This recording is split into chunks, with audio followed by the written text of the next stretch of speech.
Hello, delighted to be here.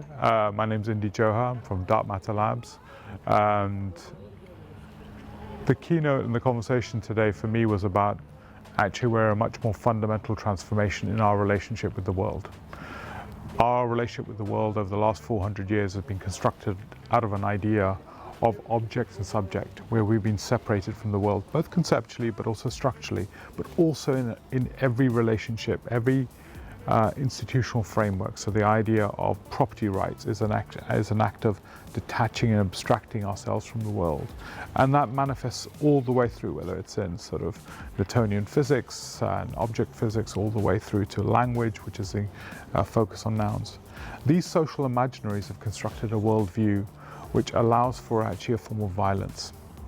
And that violence is the world that we're living in. We're living in that 400-year theory of violence, which is manifested in actually climate change, as we're seeing it, where humans we've generated so much externalities that those externalities are now feeding back to affect us, or whether it's in our water systems, or whether it's in our inequality around us, or whether it's in the biodiversity impacts.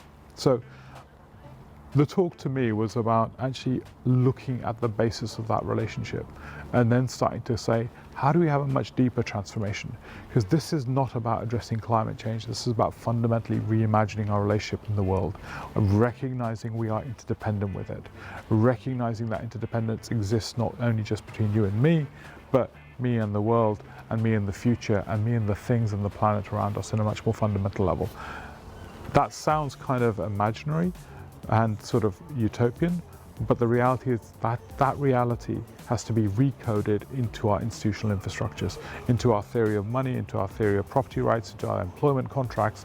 Every aspect of those code, those social imaginaries, have to be rewritten for a new relationship into the world. And I think that's fundamental to making the transition we're in the part of. So thank you.